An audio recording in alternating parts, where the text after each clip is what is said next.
नमस्कार।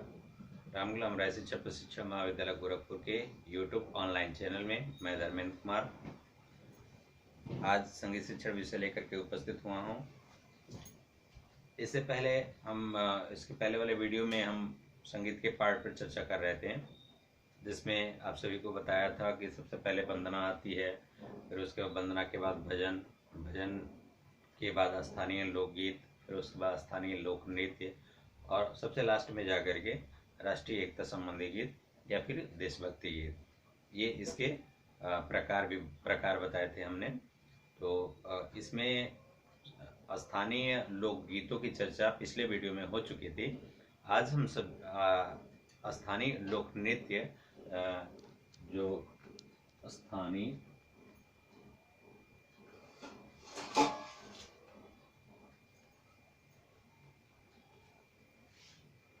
स्थानीय लोक नृत्य, इस पर चर्चा करेंगे। स्थानीय लोक नृत्य क्या होता है, तो इस संबंध में हम इसके अर्थ को जानेंगे, इसकी विशेषता जानेंगे और इसके प्रकार के बारे में भी जानेंगे। तो सबसे पहले हम स्थानीय लोक नृत्य के बारे में जानें। स्थानीय लोक नृत्य किसे कहते हैं? तो ये विभिन्न प्रकार के जो उत्सव होते हैं, व्रत होते हैं, उपवास होते हैं, इन सबको जो उल्लास है, ये सभी जो हैं विभिन्न प्रकार के अवसरों पर जो होने वाले जो नृत्य होते हैं, इन्हीं को और कह लीजिए कि इन नृत्यों के साथ साथ नृत्य गीत भी होते हैं। गीत जब गाए जाते हैं, उन गीतों के साथ साथ जब नृत्य किए जाते हैं, तभी से इसका विकास माना जाता है। और आगे चल करके यही जो है वो रामलीला, रासलीला, स्वांग, नौटंकी आदि रूपों का धारण कर लेती है। इसी को हम लोक नृत्य के रूप में आगे चल करके जानते हैं और इसी को आगे इसका जो स्वरूप बन के निकलता है वो लोक नृत्य हो जाता है। अब अगर हम बात करें इसकी विशेषता क्या होती है, तो इसमें सबसे पहले हम बात करते हैं इसकी विशेषता में। तो कहते हैं कि ये जो स्थानीय लोक नृत्य होते हैं, ये इसमें सामूहिक जो अभिनय होते हैं, सामूहिक अभिनय का महत्व होता है। समूह में ही ये सभी लोग अपना अपना अलग अलग कैरेक्टर प्ले करते हैं, रोल प्ले करते हैं, उनका ये विशेष महत्व होता है। इसके बाद अगर हम बात करते हैं दूसरे इसकी विशेषता की, तो उसमें क्या होता है कि इसमें जो जातिगत भावनाएं होती हैं, ये उस नृत्य के माध्यम से, उस नृत्य गीत के माध्यम से अभिव्यक्त होती हैं। इसके बाद इसमें अनुभवों के आधार पर, अपने जो एक्सपीरियंस होते हैं, उन एक्सपीरियंस के आधार पर जो शारीरिक क्रियाएं होती हैं, इसका विशेष महत्व होता है। इस अपने हाव भाव के माध्यम से जो शारीरिक क्रियाएं होती हैं, जैसे पूरे बॉडी का हाव भाव, क्रियाकलाप, ये सभी सारी चीज़ें जो होती हैं, ये नृत्य के अंतर्गत समाहित होती हैं। अब हम इसके प्रकार पे चर्चा करेंगे। इसके टाइप्स कितने प्रकार के होते हैं? ये कई प्रकार के होते हैं। लोक नृत्य कई प्रकार के होते हैं, जिसमें सबसे पहले अगर हम बात करें नौटंकी की, तो नौटंकी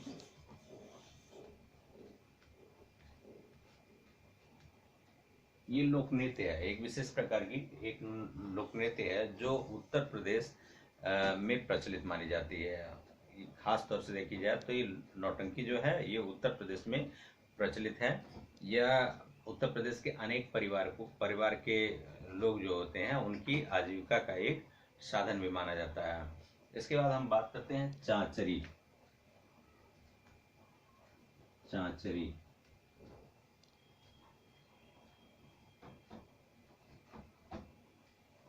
चांचरी की बात जब हम करते हैं, तो यह जो है, ये उत्तरांचल चांचरी लोक नृत्य है। ये उत्तरांचल का एक विशेष प्रकार का लोक नृत्य है। इसमें क्या होता है कि सभी लोग जो है अपने जो अभिनय होता है उसके माध्यम से वहाँ की लोक जीवन की बात अपने नृत्यों के माध्यम से प्रदर्शित करते हैं। वहाँ की जो कल्चरल है, संस्कृति है, वो स्थानीय है, जो उत्तरांचल के स्थानीय लोग होते हैं, उनके नृत्यों के माध्यम से पता चलता है। उनके जनजीवन की जो भी शैलियाँ होती हैं उन सब सारी चीज़ों की जानकारी हमको इस चांचरी नृत्य के माध्यम से देख करके ही पता चल जाता है। इसके बाद हम बात करते हैं भांगड़ा। भांगड़ा का नाम सुना होगा आप लोगों ने, भांगड़ा। तो ये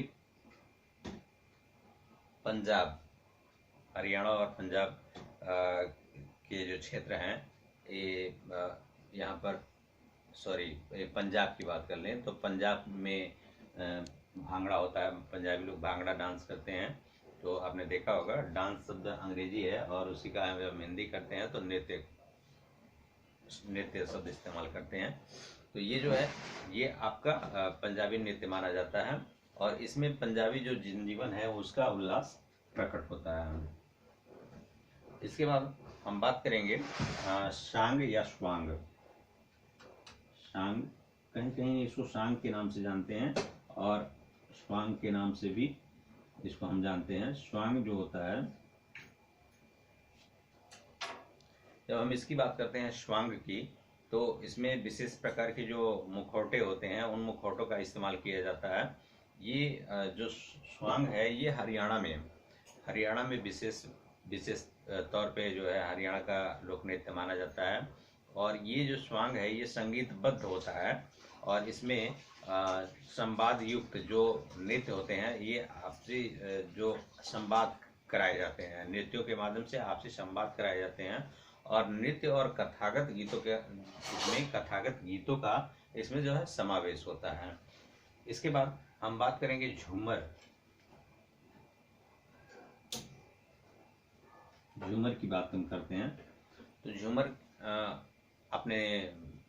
आप जानते भी होंगे कि ये कहाँ का है, ये राजस्थान का लोक नृत्य है। इसमें जो है वहाँ की जनजीवन शैली या फिर कह लीजिए कि वहाँ की जनजीवन की लोक जीवन की अभिव्यक्ति होती है। और इसमें हम बात करें तो ये फिल्म जगत में अत्यधिक लोकप्रिय हो चुका है। झूमर जो है फिल्म जगत में अत्यधिक लोकप्रिय हो चुका है।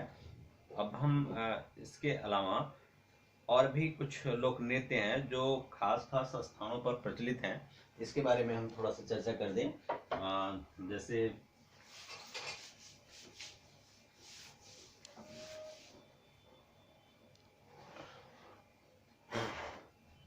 एक तरफ हम लिखेंगे स्थानीय लोक नृत्य और दूसरी तरफ हम लिखेंगे स्थान, मतलब कहाँ पर है। ये आपके जो बहुत सारे कंपटीशन के एग्जाम्स होते हैं उसमें एक प्रश्न के रूप में पूछ लेता है कि कहाँ पर प्रचलित है।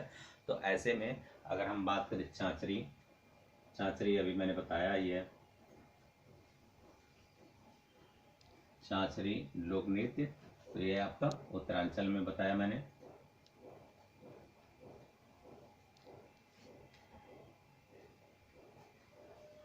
इसके बाद से उत्तरांचल या उत्तराखंड कह लीजिए, इसको उत्तराखंड भी कह सकते हैं आप।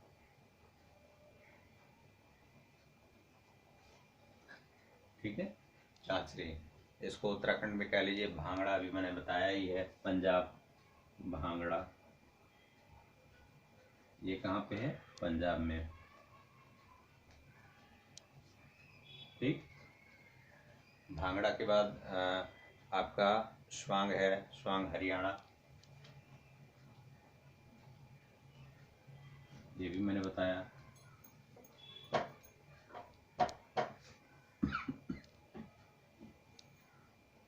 स्वांग के बाद हम बात करेंगे झूमर।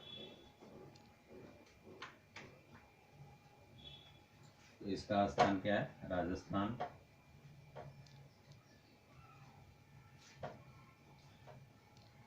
इसके बाद बिहू एक नृत्य है। कई बार ये कॉम्पिटिटिव एग्जाम्स में ये प्रश्न पूछे गए हैं कि बिहू कहाँ का लोक नृत्य है, तो ये असम। ठीक है, असम। इसके बाद बिहू के बाद है माली है आंध्र प्रदेश, माली आंध्र प्रदेश।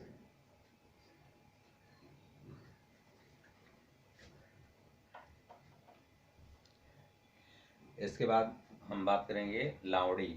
लावड़ी जो है ये महाराष्ट्र में प्रचलित है।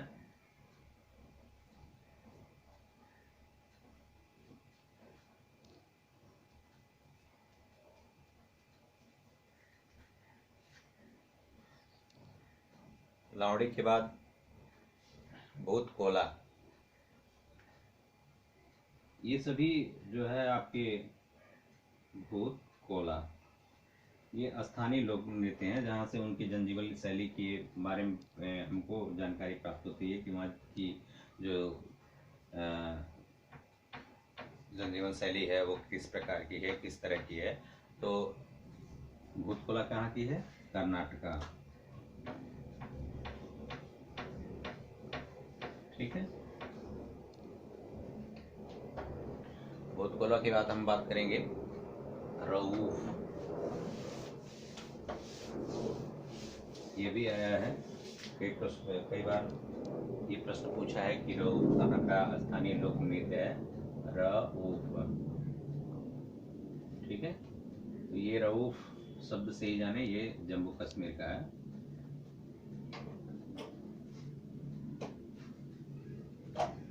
इसमें जो है शब्दों का कश्मीरी झलक है, तो इसलिए ये वहाँ की जनजीवन शैली में स्पष्ट रूप से दिखाई देता है। रऊफ एक विशेष प्रकार का लोक नृत्य होता है जो जम्मू कश्मीर में प्रचलित है। इसके बाद हम बात करेंगे धानकुट।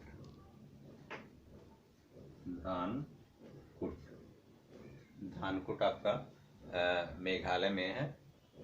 आपने देखा होगा कई बार ऐसे इस तरीके से वो वहाँ पे कई समूह में लोग रहते हैं और इस तरह की चीज़ें लेकर के इस तरह से करते हुए जब चलते हैं, तो इसलिए वहाँ पे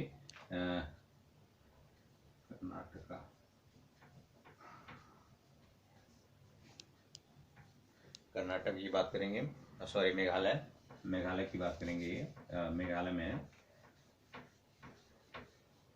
वहाँ की जो आदिवासी जनजातियाँ होती हैं ये लोग इस चीज़ को, इस प्रकार के गीतों को, लोक नृत्यों का को अपने जनजीवन में उतारते हुए और अपने जो हर्षोल्लास है उनको प्रकट करती हैं। इसके बाद हम बात करेंगे गरबा। गरबा तो आप जानते ही हैं, गरबा गुजरात का है। ठीक है, गरबा गुजरात। उसके बाद से कथक कहेंगे, कथक उत्तर प्रदेश।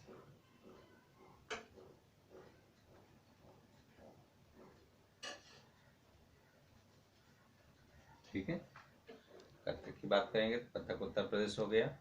इसके बाद से कथकली।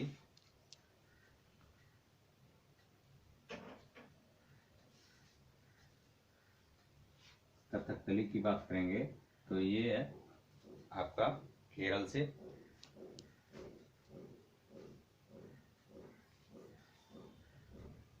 इसके बाद अगर हम भरतनाट्यम की बात करेंगे तो वो है तमिलनाडु। भरतनाट्यम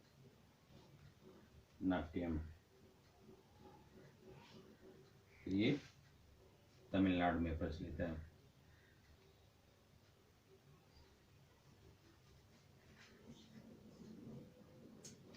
ठीक है, ये जितने भी प्रकार के नृत्य बताए गए हैं ये स्थानीय लोक नृत्य हैं और ये इनका स्थान है। जैसे रऊफ मैंने बताया अभी आपको, सबसे पहले मैंने बताया था आप सभी को कि चांचरी जब बताया तो ये उत्तराखंड की मानी जाती है। उत्तराखंड के जो आदिवासी जनजाति लोग होते हैं ये समूह में विभिन्न प्रकार के उत्सवों पर अपने उल्लास को विभिन्न प्रकार के गीतों और नृत्यों जो समूह में गाए जाते हैं उसी को लेकर के स्वांग रचाते हैं। स्वांग रचाने के साथ साथ समूह में अपनी जनजीवन शैली को प्रकट करते हैं।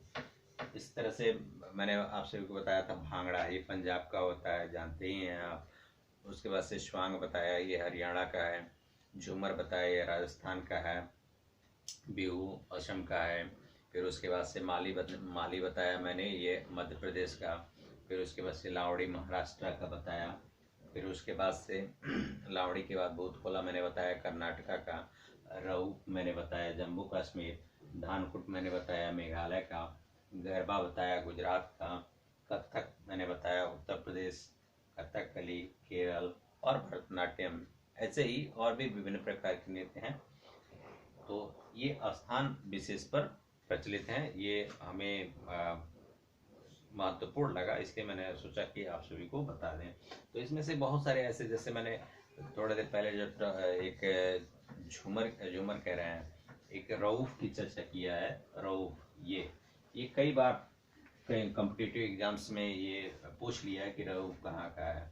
तो रऊफ के बारे में आप जानते ही हैं कि कथकली, अगर नहीं जानते हैं तो फिर ये आप अपने किसी कॉपी में नोट कर लीजिएगा। जरूरी नहीं है कि ये आपके बीटीसी सिलेबस में ही आ जाए, ये अन्य कॉम्पिटिटिव एग्जाम्स में भी आपके प्रश्न के रूप में ये पूछ लिया जाता है। रऊफ पूछ लिया जाता है, कथक पूछ लिया जाता है, चांचरी पूछ लिया जाता है। ये जितने भी प्रकार के मैंने आप सभी को बताया, ये सभी प्रकार की स्थानीय लोक नृत्य हैं। इसमें से कोई एक प्रश्न के रूप में कोटेड कर लिया जाता है। आज का हमारा वीडियो यहीं पे समाप्त होता है। अगले वीडियो में हम चर्चा करेंगे स्थानीय लोक नृत्य, तो हो ही गया। अब स्थानीय लोक नृत्य के बाद आपका जो राष्ट्रीय एकता संबंधी गीत है उस पर चर्चा करेंगे। राष्ट्रीय एकता संबंधी गीत या फिर देशभक्ति संबंधी गीत कौन कौन से होते हैं, कैसे होते हैं। तब तक के लिए नमस्कार।